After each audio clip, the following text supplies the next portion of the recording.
Welcome to the RiVeR Project podcast series. I'm delighted to be joined today by Mary McDermott. Mary is the CEO of Safe Ireland. So Mary, I might start by asking you about Safe Ireland. Can you tell us about it? Well, certainly, I'm delighted to be here, Lisa, and thank you for the invitation. So Safe Ireland is a long-standing organisation. It's been in existence since the early 90s, probably before, in fact. And it has many iterations since the early 1990s.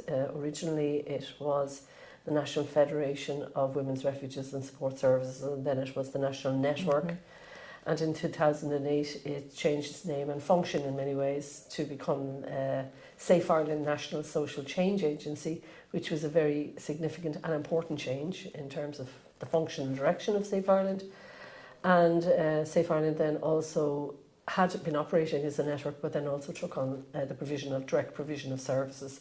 So it's a big and complex organisation, making itself fit for the new environment that we're in now. And the network of Safe Ireland is a really robust, vital group of independent local organisations, frontline domestic violence, refuges and support services. There are 37 in the network around the country, and each of them are their own independent organisation with a very rich specialist history of domestic violence response. And also, always, from my own experience, I'm here in Safe Ireland since 2020, really always a strong sense that domestic violence is not just a personalised issue, and that was really what drew me to Safe Ireland and what keeps me in Safe Ireland. Brilliant, that's great, Mary. You mentioned your own frontline services as part of the work of Safe Ireland. Could you maybe say a little bit more about those? Well, the services in Mayo were originally belonged to the Vincent Paul group, and in 2017 they became part of Safe Ireland. And that there's a provision of refuge there and very embedded in the Mayo community.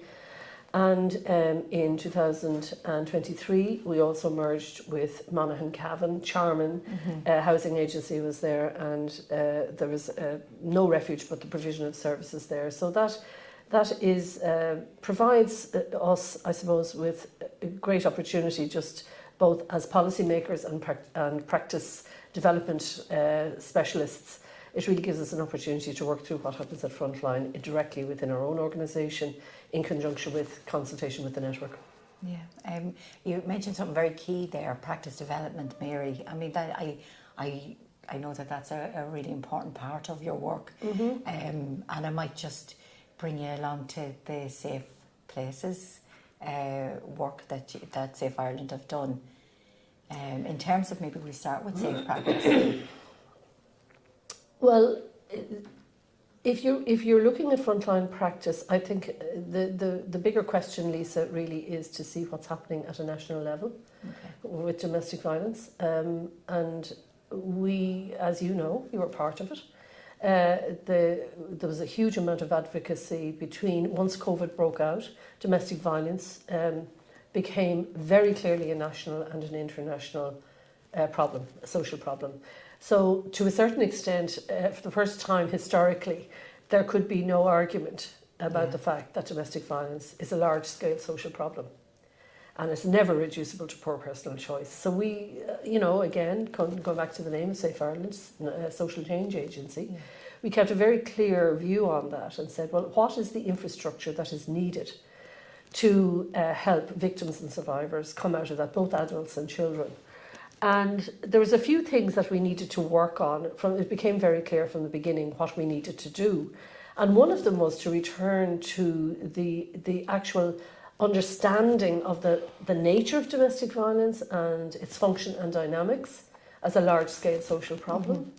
So, even in our work during COVID, for example, we had huge cross-party support.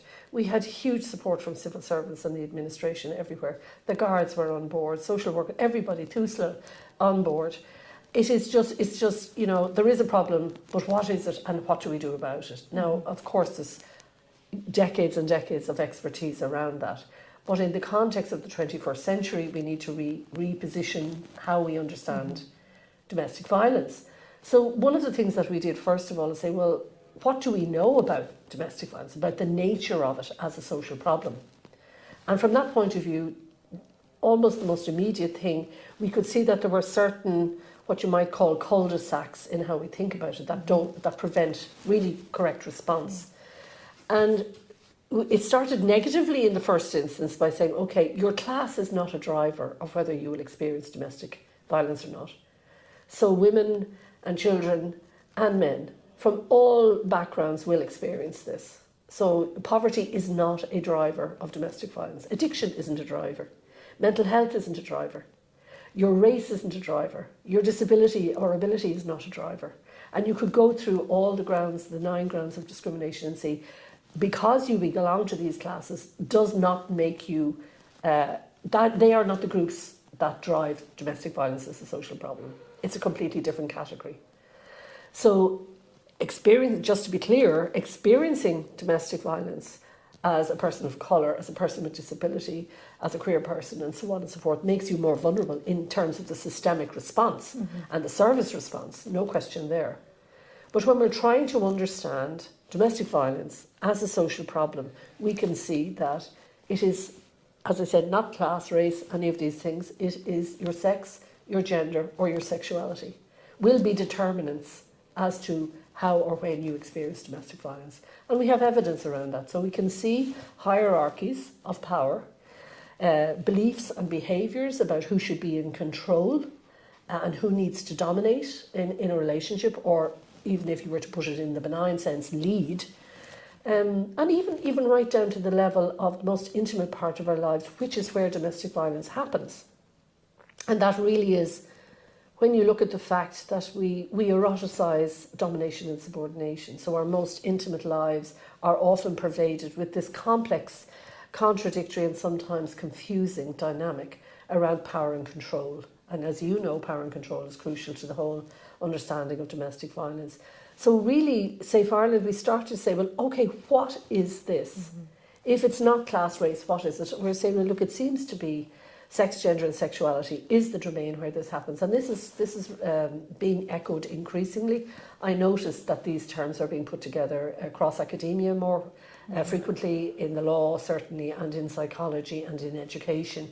You can see that these terms are being put together when people are trying to understand domestic violence. So that's really important. That's really important that we understand that this is the domain where this happens. And that helps us identify then how we need to respond to it. We're old school a bit in Safe Ireland, so we keep the good old roots of it and keep very clearly that this is a matter of power and control, aka the Duluth model, although we've newer versions of it. And so we keep the word domestic right in front of that. So we say domestic, sex, gender and sexuality based violence is what we deal with.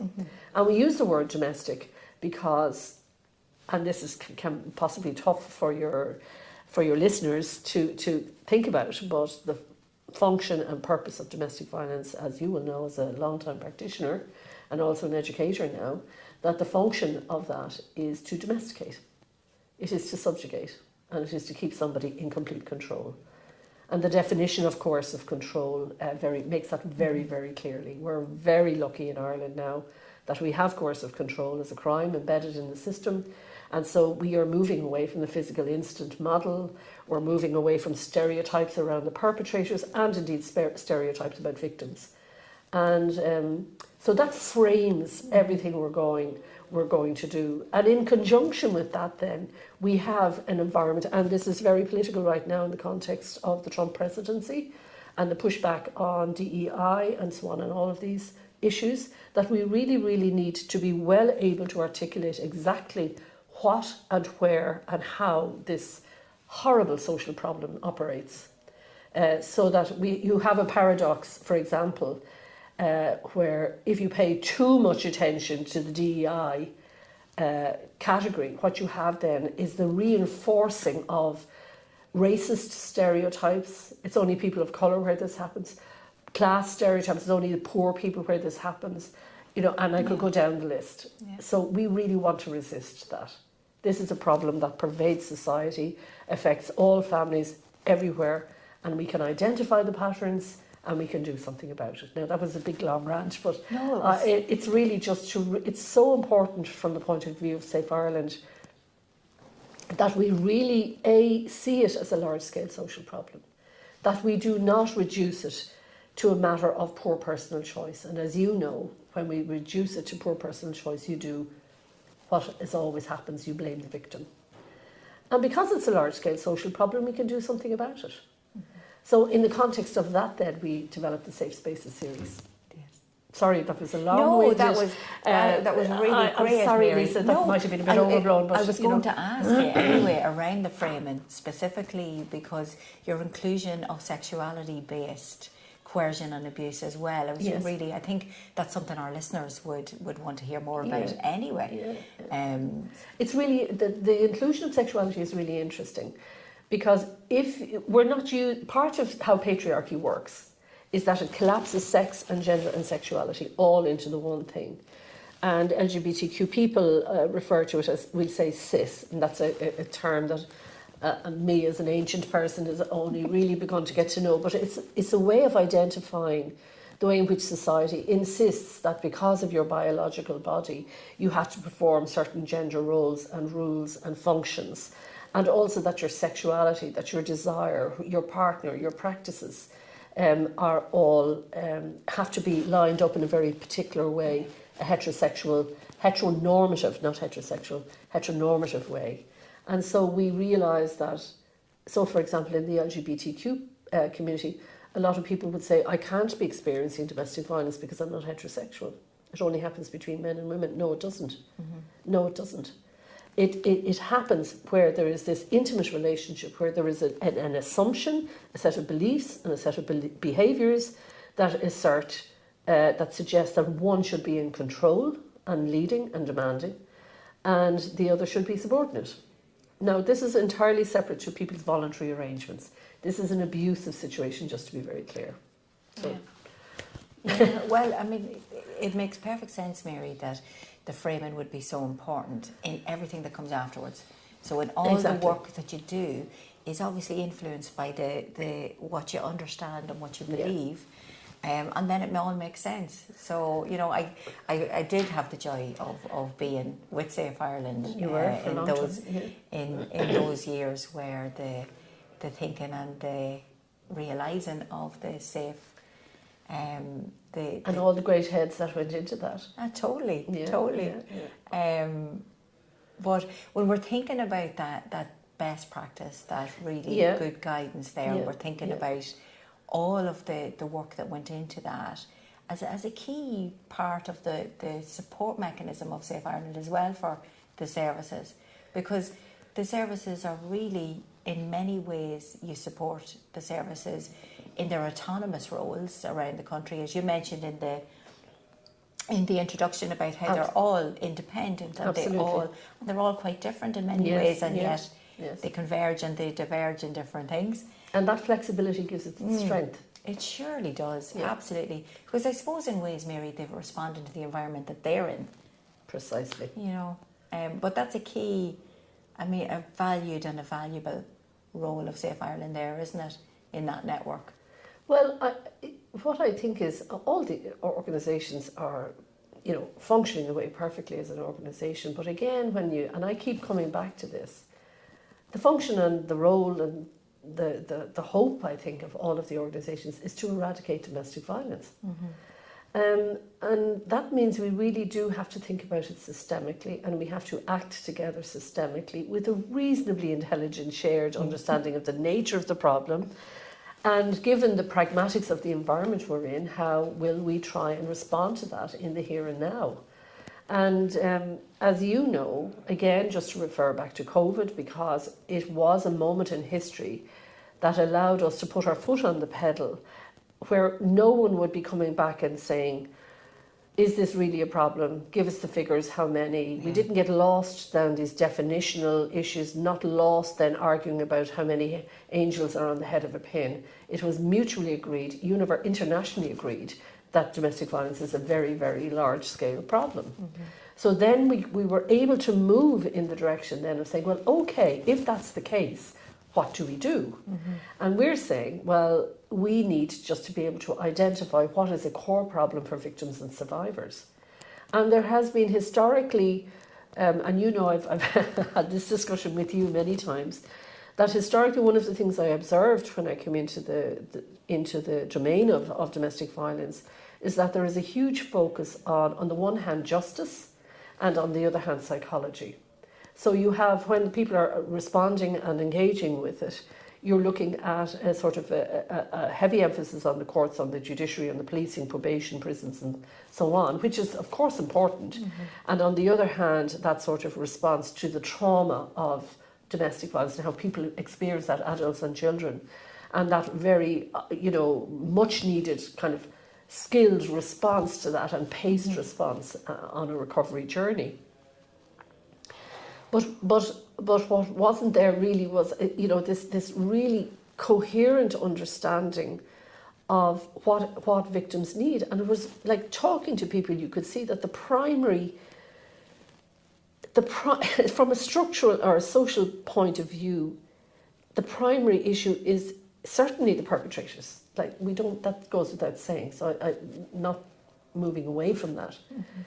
But it's very, very clear that Irish society traps victims in their homes and in their relationships. And they do that through justice, the process of barring and safety orders, the preservation and protection of those, the weaponisation of child maintenance, child custody, the use of the courts with pseudo and really, really destructive concepts like parental alienation. So in other words, where you can see that justice is an issue, the weaponisation of the court system, and the disempowerment of all the personnel in that through reversals, false equivalences, really trying to turn the tack against the victim. That's a whole process there. But there are other ones. Let's take something really simple. What is a qualified adult? This is one of my favourite ones. I mean, what is a qualified adult? What a ridiculous concept to have. And we know what that means, and we know the origin of it. And in fact, we know a sort of a beneficence in the concept of it there. Yes, women need to be minded, and because that's the primary role there historically. But we now see that category within our system actually entraps women. For example, and I remember a very well-placed dentist who was a lead in a big organisation rang and had this long conversation with me one day, and he said, "Mary, can I just say to you," he said, I have had a woman come into me who has had her teeth broken by her partner, and she has to get a permission from him to get her teeth done because she's a qualified adult. Now, I'm afraid that borders on a pornographic description, but first of all, it happens, and secondly, you can see that that's a ridiculous and outrageous position to be in. Absolutely.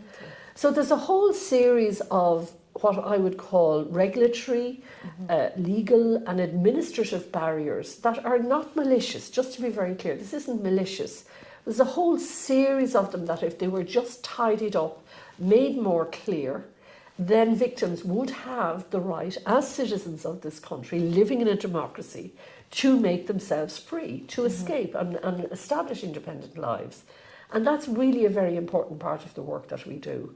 We see that Coon has just released their implementation plan, and we're very glad to see that the domestic violence guide for homelessness to be released to local authorities and county councils will be coming out, we're hoping, in next quarter.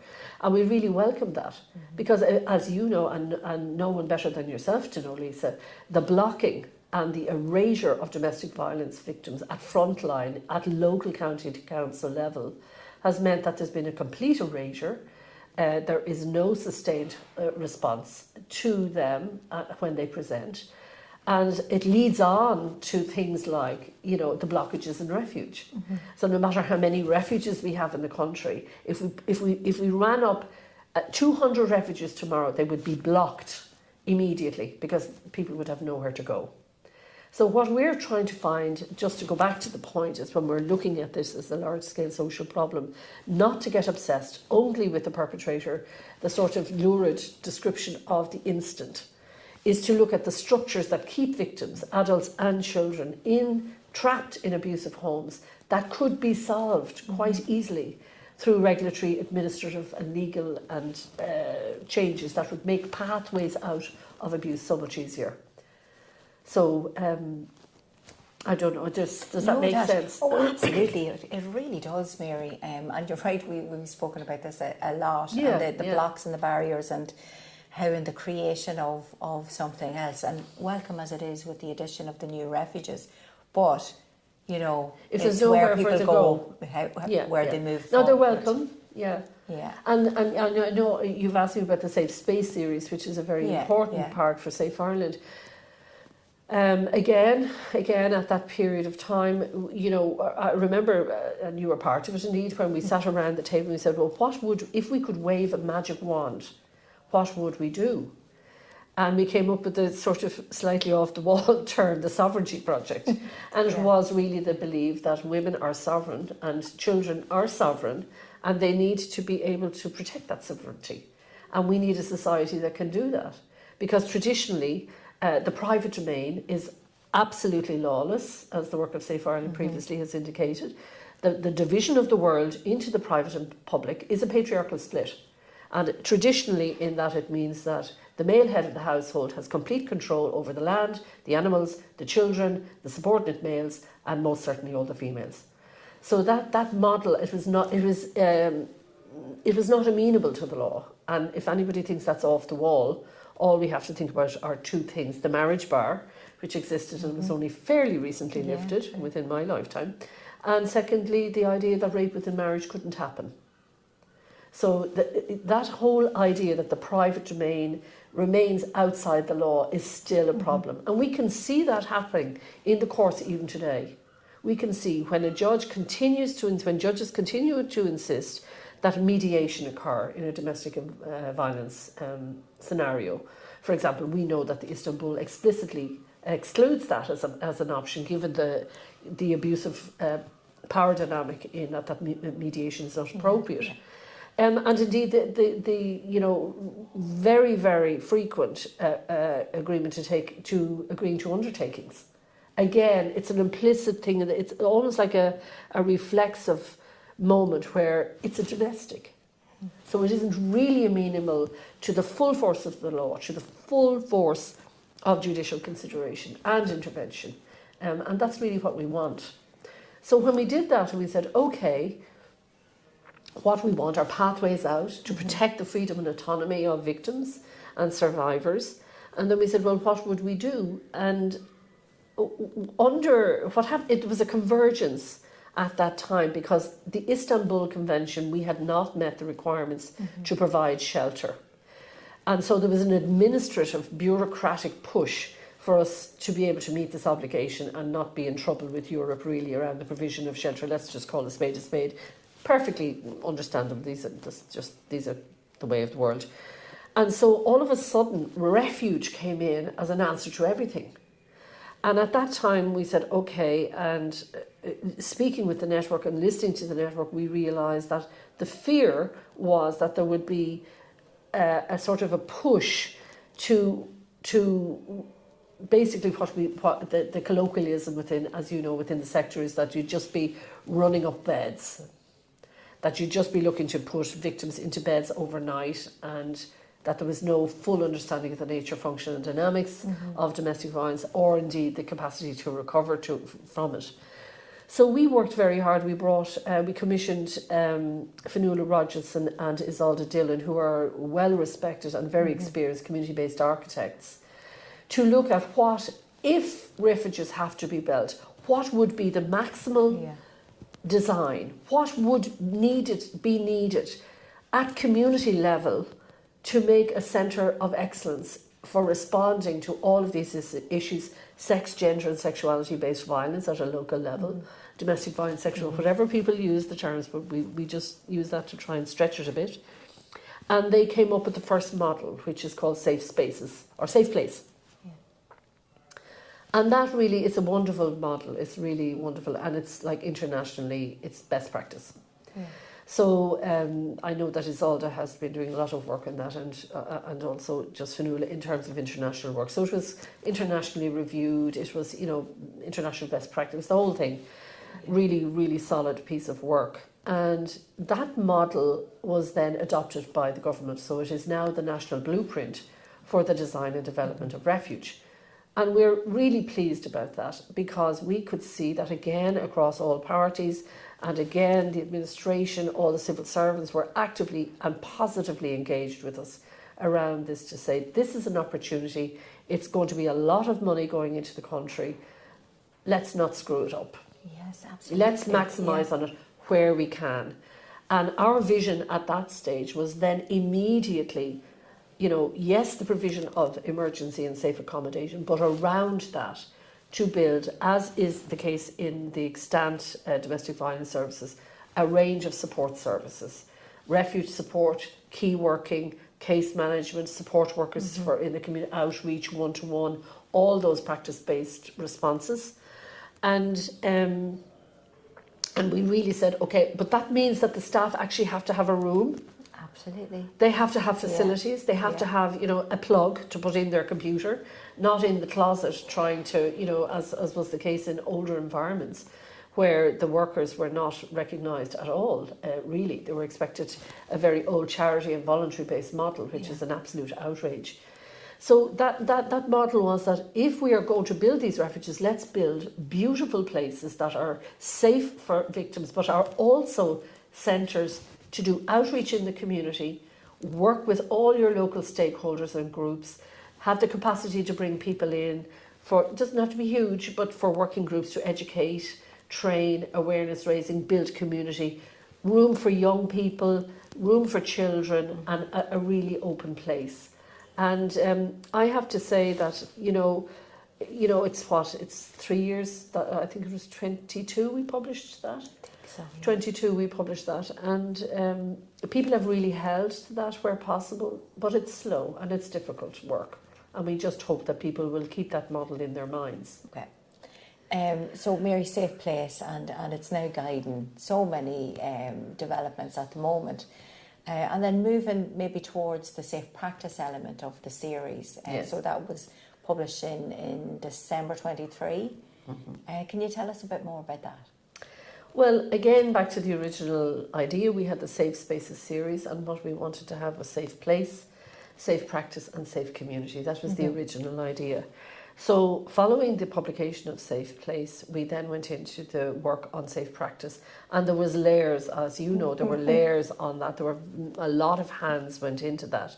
But the fundamental design of safe practice was to begin to see that, you know, staff and survivors, we needed very clear protocols and shared practices nationally. And that goes to the wider governmental structure, which I'll talk about now in a moment.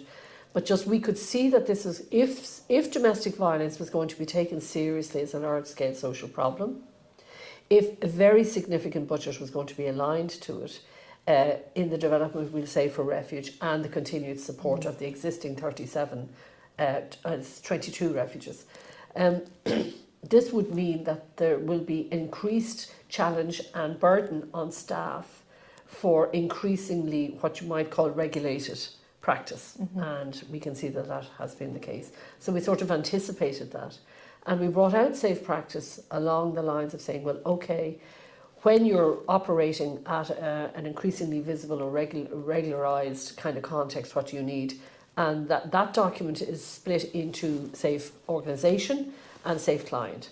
And so you need all your protocols. So you need all your regulatory, what you might call, and just take the term as I use it, you know, your box ticking, what needs to be in place for a very standard provision of a service, a public service, and certainly in terms of health and safety and all the issues that are there, from justice and physical safety right up to psychological safety and protection of data, all of these things. That was there, that we needed that there, but we needed that also to take into account it isn't just cutting and pasting from, another analogous sector. It had to take into account the specifics of DV response. And it's quite unique. It is very, very unique social problem. And it's very hard for people to understand that safety remains a primary concern. And safety in relation to the perpetrator, certainly, but also safety in relation to how the survivors interact with the state and how they interact with the various services that are there. So there's a lot of protection and, we want to create ease of access and sharing of information as appropriate, but always victim and survivor centred. Mm-hmm. And by the same token, staff need to be respected. They need to be respected, they need to be recognised, and they need the appropriate recompense for the work that they're doing, which is highly specialised and very tough work. So that was Safe Practices, and we brought that out in 23, I think. And what happened then was really interesting, because we had planned on bringing in 24. The idea was that we'd bring out the third of the Safe Space series. This is the master plan that, of course, never gets realised. But anyway, it was the idea that we'd bring out Safe Community, and that was quite a significant concept. And we have and are continuing to work with Maynooth on this, with Maynooth University, and that is really that. As we all know, community development was decimated in this country in around the austerity years, and community development programs were dismantled, and a lot of it fell apart for various reasons. And from our own point of view, we can see that has been a devastating loss to Irish society. And from my own opinion, and this is my own opinion alone, that I think the rise of far right and far left populism, xenophobia, this sort of hyper nationalism bordering on fascism, is related to the fact that community development was really decimated, and there were no grassroots, really complex, skilled work at local level to make communities be able to work together, to have projects, to have creativity, to have engagement, to have processes of engagement at all levels in a local community, right up to the county council. So we think that was a problem. So we started thinking about, well, if you were to bring out a document now, a guide for dealing with domestic violence in the context of community development, there are two things that would have to happen. Domestic violence as a sector, or domestic violence workers, would have to become completely, and many are already, just to be clear, so this isn't some magic new idea. It's just that we would really strengthen the idea of community development within domestic violence work with a view to prevention. And remember, this is in the context of pretty horrific homicides and feminicides. So Clodagh Haw, and the list goes on, like just really horrific, very severe violence and murder and femicide. And we're saying we need to be able to get into the communities, because it becomes really clear that it isn't just a question of a victim leaving a home, or even if she stays at home where she's safe, her family may be unsafe, her community may be unsafe. And so we really, because of beliefs and ideas and shame and stigma and status and respectability and all of the things, and indeed criminality and money and organised crime, all sorts of things are involved there, that we need skilled community development workers who are fully supported in a community development context. But that will also mean not simply that, you take DV workers and you go add community development and poor. But by the same token, it doesn't mean you have community development workers and trainers and those who are being trained. You just add DV and poor. What we're saying is that if you put those two subject matters, those two areas together, they fundamentally change each other and how you conceptualise your problem. So community development itself needs to be reconceptualised and worked through and developed and thickened, as it were, in the context of the nature of domestic violence in communities. Because again, it is hidden, it is privatised, it is stigmatised.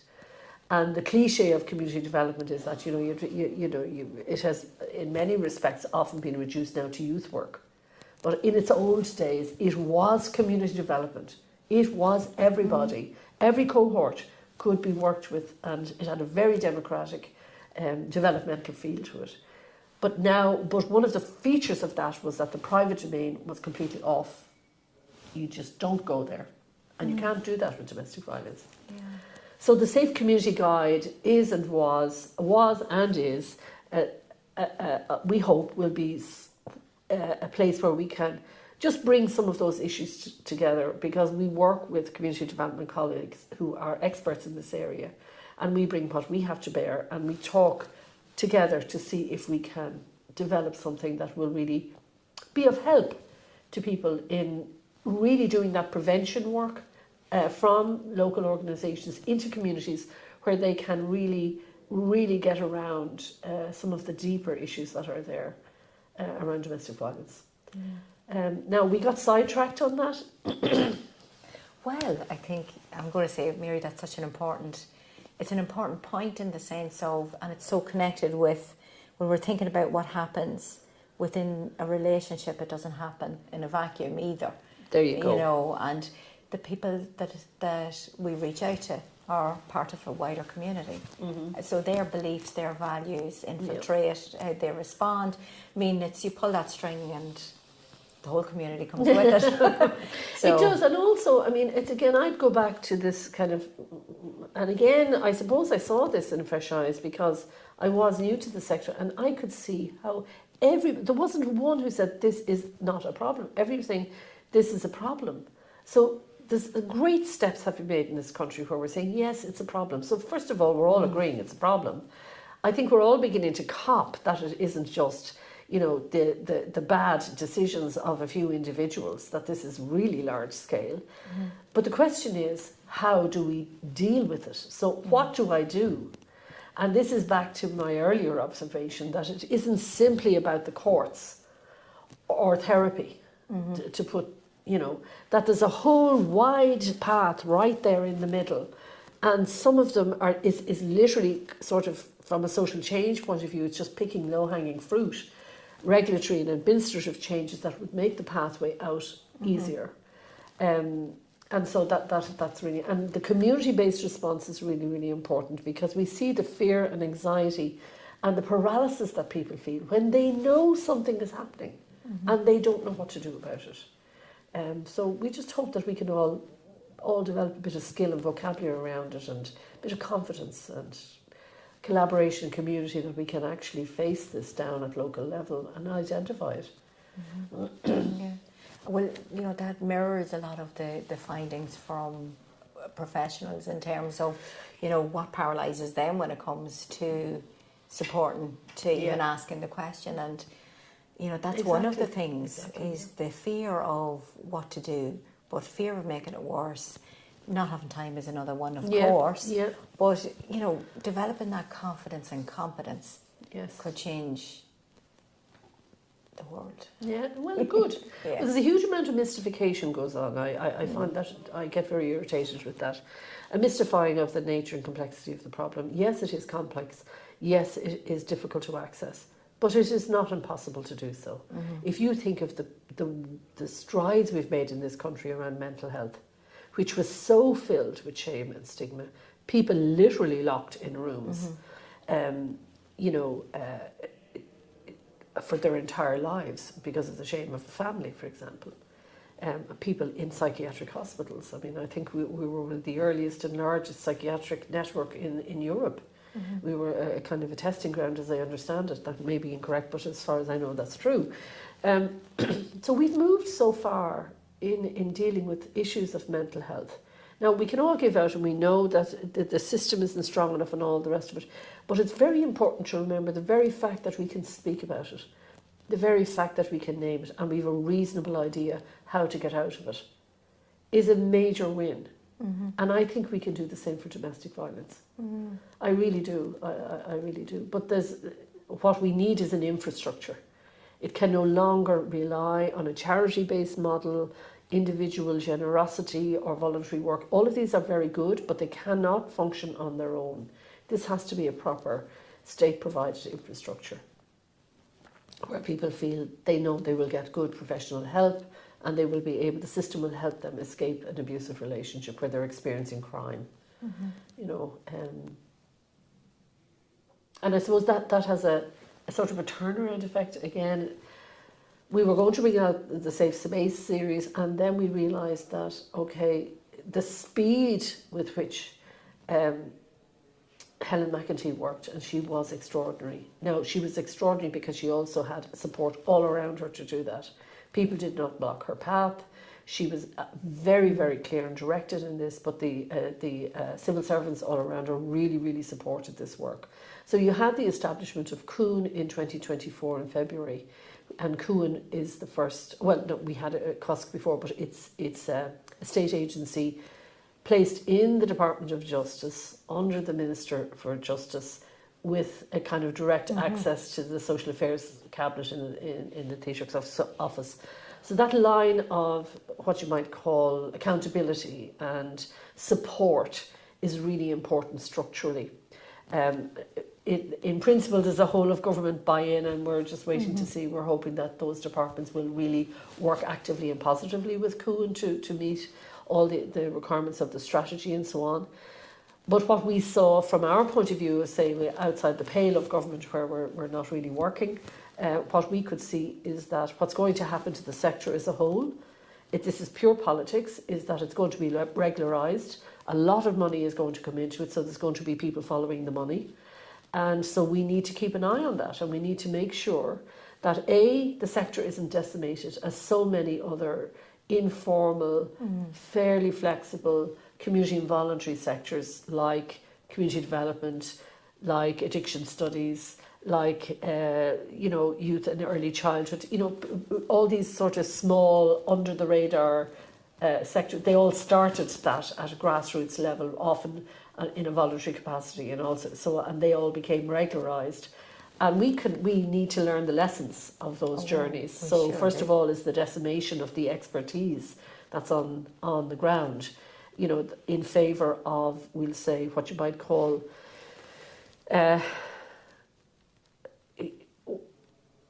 the only way to put it is to say, really, at some level, is that you have a professionalisation which is really welcome, but you also need to retain the expertise and the experience that is extant in the sector, which is considerable. And so we commissioned another guide. We're sick commissioning things, but anyway, we did. We commissioned a review of the domestic violence sector, our network, in relation to pay and conditions. And so we looked at that. It was 100% engagement from the sector, which was huge, from the network, which was huge. And so we have to begin to see that the wide-ranging disparity in pay and conditions, some of them are appalling.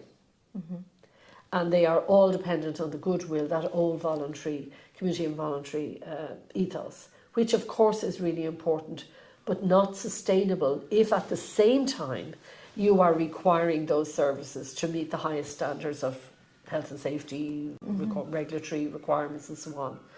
So we could see that needed to be done. And in addition to that, we can see that the absolute twin of that is education and training and accreditation pathways, which DkIT and the RiVeR project have initiated. And we are working elsewhere as well to make sure that there is, there's going to be an explosion of education around the world, and its mother is going to be providing domestic violence education. There's no, because there's money in it. So what we are really want to work on is to make sure that is robust, that it's from a curriculum point of view, that it is expansive and has the proper depth, that it is absolutely linked in with on-the-ground experience, and that it's embedded in academia, that it becomes taken seriously. It's not just that you know better than anyone, Lisa, the 10-minute or the 2-hour video added onto some course that it doesn't really take this seriously as a social problem. So we really want to do, we brought out in 2024, we brought out the pay and conditions report, and in that we looked at pay and conditions, but we also adverted straight to the very, very clear need, and the network itself has a very substantial report on education and the need for education and training, on the need for the recognition of prior experience and learning, grandfathering processes, the retention of the feminist analysis, and I would add to that queer analysis actually, which really looks at domestic violence in that context of sex, gender and sexuality-based violence, and that we have that education and training that is at depth, appropriately from right up to as far as anybody wants to go. Yeah. And I know that Cuan are actively involved in this as well, so they're very engaged in it. And there's places, education and training is coming from everywhere at the moment. So our focus is really on trying to ensure, I suppose, that it is substantive. Absolutely. And I don't need to say that to you. It's something we share, isn't it, Mary? Always have, in terms of having the appropriate curriculum for to be able to retain that specialism. But the importance of the specialism, we have so much to learn from other countries in terms of highest bidder and how those you've said how those generalist services manage to get contracts that. That's exactly right. Unfortunately, specialists service provision was the consequence of that. But you're dead right there. You're dead right, and I suppose that when we're looking at, you see, I really do. Whether I'm deluded or not, I don't know, but I really do think that domestic violence as a social problem, when it's really understood that way, as a keystone social problem, we can see that domestic violence is directly related to homelessness, to mental health, to addiction, to criminality, to obviously family dysfunction, and a whole plethora of things, direct effect, knock-on effect with employment and education capabilities and stability and continuity and so on. So if you see domestic violence in that way, we can learn from other issues that we have had before and really try and not take on this appalling neoliberal model where services are forced to compete against each other with their unique selling points, by definition will undercut their capacity to win a tender or whatever else. That's a disastrous model, and that has been proven to be the case in other areas. So I just hope we have the wit not to go that route. Yeah, we're just hoping. Right. So Mary, as we're now beginning to move to the end of the podcast, but before we finish up for today, I think it would be interesting for the listeners to hear your thinking about the role of Safe Ireland in this changing environment. Well, yes. I suppose the first thing that has to be said is there have been such huge positive changes in Ireland in relation to domestic violence. And yesterday I was speaking with one of the services in the country, and they had a staff of around 30. And even with the younger women who were working there, who were just new into as workers, what kept coming up is the real sense that domestic violence can be spoken about, that we are beginning to develop a vocabulary for it and beginning to feel more power and confidence and courage and clarity in being able to respond to it. So I could feel their sense of confidence there, and that's great. And I think that's true. I think, we spend a lot of time giving out about things, but in actual fact, huge positive changes have been made in this country. And I know that Jim O'Callaghan, the current Minister for Justice, has this very much on his table as well. So there isn't a dropping off, the way flavour of the month for politicians. That's not happening. There is a continued commitment to it all around the country. So that's really important. The establishment of Cuan is huge. They have a huge workload. It's an enormous portfolio. But again, working steadily towards building an infrastructure. And to a certain extent, a lot of this is sort of really managerial capacity. And there's huge work on their table, and they're doing that. So in the light of that, Safe Ireland's role, I believe,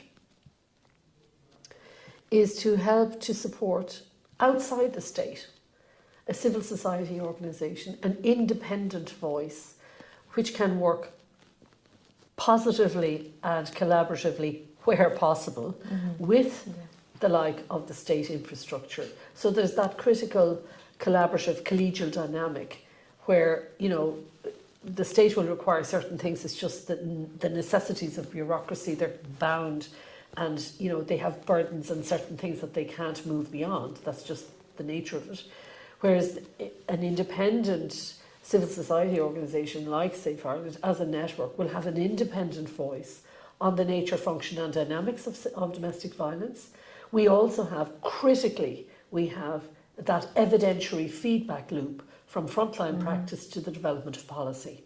And so I think that Safe Ireland's role into the future, there's a few things that sit on our plate, and it's not easy work. It's quite difficult, actually.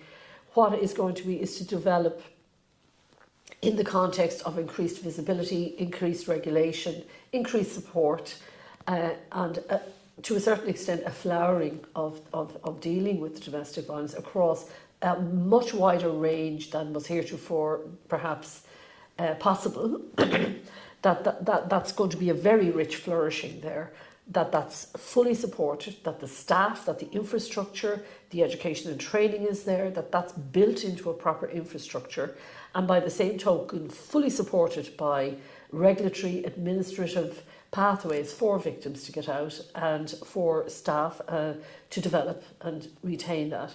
And then for Safe Ireland would have that role to the extent that we've produced the safe place, the safe practice, the paying conditions, and hopefully the safe community coming up. That will help guide that, and we offer it only as a guide. We're by no means saying we're the only voice or anything like it, but we do think it's very important to retain an independent, critical voice. And by critical, I don't mean negative. I mean engaging, helping, supporting, spotting gaps, you know, and really working positively, so that across the two domains, you know, the government domain and the civil society domain, that would really give us a very robust, that would give us a really robust infrastructure, one to be proud of, I think. And I think that's a role that Safe Ireland needs to take and retain into the future.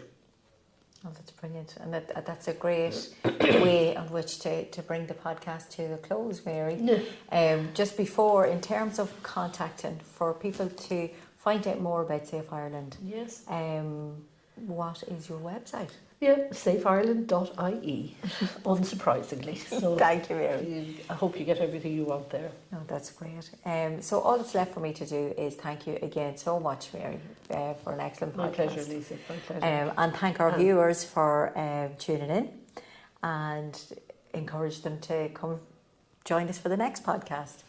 Thank you.